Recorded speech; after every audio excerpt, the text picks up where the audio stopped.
আজকে শেয়ার করব fish cutlet, রুই মাছের ফিশ কাটলেট। 3 টুকরো বড় সাইজের মাছ কাটা বেছে নিয়েছি, তারপর হাতে একটু স্ম্যাশ করে নিয়েছি। 4টে ছোট বড় সাইজের আলু নিয়ে নিয়েছি। এই আলুগুলো ভালো করে সিদ্ধ করে নেওয়া, খোসা ছাড়ানো। এবারে গ্রেট করে মাছের সাথে মিক্স করে নেব।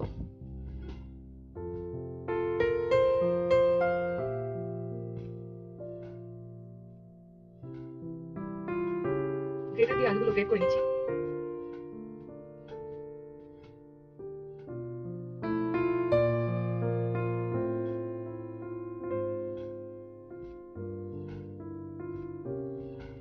শুধু মনে রাখতে হবে মাছের খাড়িগুলোকে পরিমাণ মতো লবণ আর হলুদ দিয়ে 5 মিনিটের জন্য সিদ্ধ করে নিতে হবে। এতে একে একে সব ইনগ্রেডিয়েন্টস গুলো দিয়ে দিচ্ছি।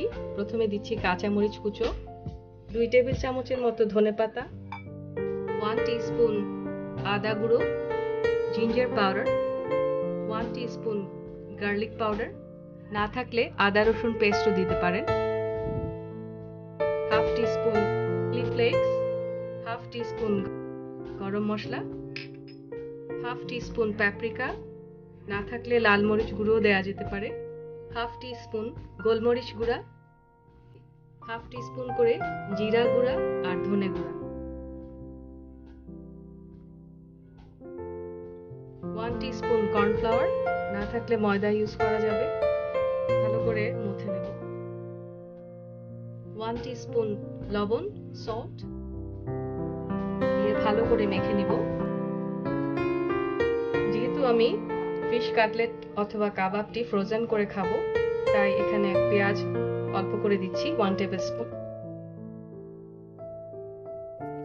হাতে ভালো করে তেল মেখে নিয়েছি।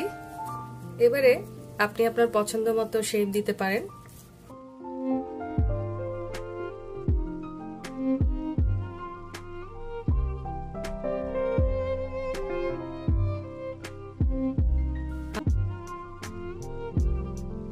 সব মিলিয়ে এখানে টোটাল 18টি কাটলেট তৈরি হয়ে গেছে।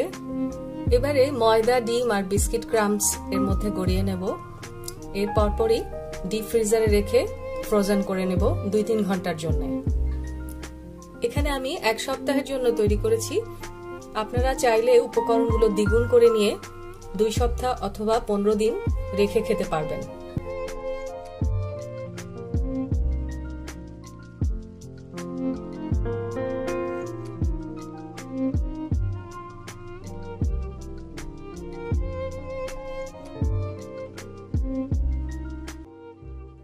ফিশ কাটলেটগুলো ডিপ ফ্রিজারে দিয়ে দিচ্ছি 2-3 ঘন্টার জন্য।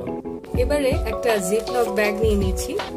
এখানে ফিশ কাটলেটগুলো একে একে পুড়ে নেব।